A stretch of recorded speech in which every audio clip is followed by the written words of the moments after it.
بسم اللہ الرحمن الرحیم۔ شروع کرتا ہوں اللہ تعالیٰ کے نام کے ساتھ جو بڑا مہربان نہایت رحم کرنے والا ہے۔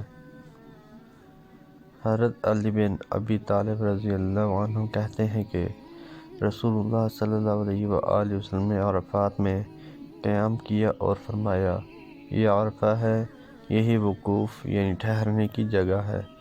عرفہ یعنی عرفات کا پورا ٹھہرنے کی جگہ ہے۔ پھر آپ جس وقت سورج ڈوب گیا تو وہاں سے لوٹے، اسامہ بن زید کو پیچھے بٹھایا اور آپ اپنی عام رفتار سے چلتے ہوئے اپنے ہاتھ سے اشارہ کر رہے تھے اور لوگ دائیں بائیں اپنے اونٹوں کو مار رہے تھے۔ آپ ان کی طرف متوجہ ہو کر کہتے جاتے تھے، لوگو سکون و وقار کو لازم پکڑو۔ پھر آپ مزدلفہ آئے اور لوگوں کو دونوں نمازیں مغرب اور عشاء قصر کر کے ایک ساتھ پڑھائیں۔ جب صبح ہوئی تو آپ قضح آ کر ٹھہرے اور فرمایا، یہ قضح ہے اور یہ بھی موقف ہے اور مزدلفہ پورا کا پورا موقف ہے۔ پھر آپ لوٹے یہاں تک کہ آپ وادی محصر پہنچے اور آپ نے اپنی اونٹنی کو مارا تو وہ دوڑی یہاں تک کہ اس نے وادی پار کر لی۔ پھر آپ نے وقوف کیا اور فضل بن عباس رضی اللہ عنہما کو اونٹنی پر پیچھے بٹھایا۔ پھر آپ جمرہ آئے اور رمی کی۔ پھر منحر قربانی کی جگہ آئے اور فرمایا، یہ منحر ہے اور منی پورا کا پورا منحر یعنی قربانی کرنے کی جگہ ہے۔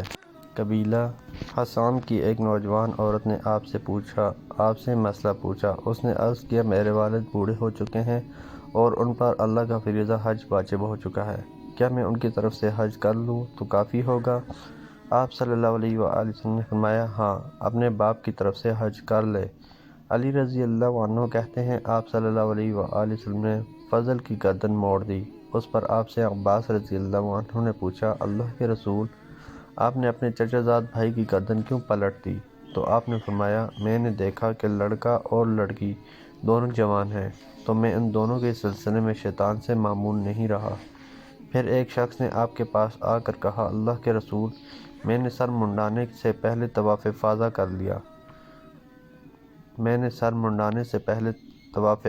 کر لیا۔ آپ نے فرمایا، سر منڈوا لو یا بال کتروا لو، کوئی حرج نہیں ہے۔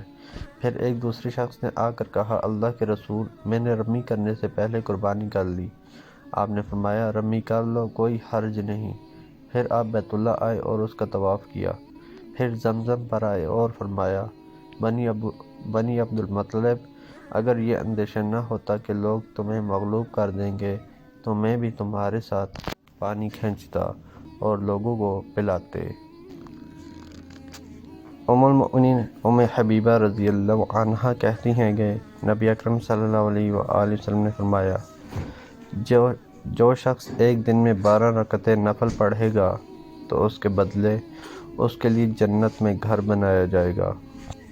حضرت عبداللہ بن شقیق کہتے ہیں کہ میں نے ام المؤمنین عائشہ رضی اللہ عنہا سے رسول اللہ صلی اللہ علیہ وآلہ وسلم کی نفل نماز کے بارے میں پوچھا تو انہوں نے کہا، آپ ظہر سے پہلے میرے گھر میں 4 رکعتیں پڑھتے، پھر نکل کر لوگوں کو نماز پڑھاتے، پھر واپس آ کر میرے گھر میں 2 رکعتیں پڑھتے اور مغرب لوگوں کے ساتھ ادا کرتے اور واپس آ کر میرے گھر میں 2 رکعتیں پڑھتے، پھر آپ انہیں عشاء پڑھاتے، پھر میرے گھر میں آتے اور 2 رکعتیں پڑھتے اور رات میں آپ 9 رکعتیں پڑھتے، ان میں وتر بھی ہوتی، اور رات میں آپ کبھی تو دیر تک کھڑے ہو کر نماز پڑھتے اور کبھی دیر تک بیٹھ کر، اور جب کھڑے ہو کر قرات فرماتے تو رکوع و سجود بھی کھڑے ہو کر کرتے، اور جب بیٹھ کر قرات کرتے تو رکوع و سجود بھی بیٹھ کر کرتے، اور جب فجر طلوع ہو جاتی تو 2 رکعتیں پڑھتے، پھر نکل کر لوگوں کو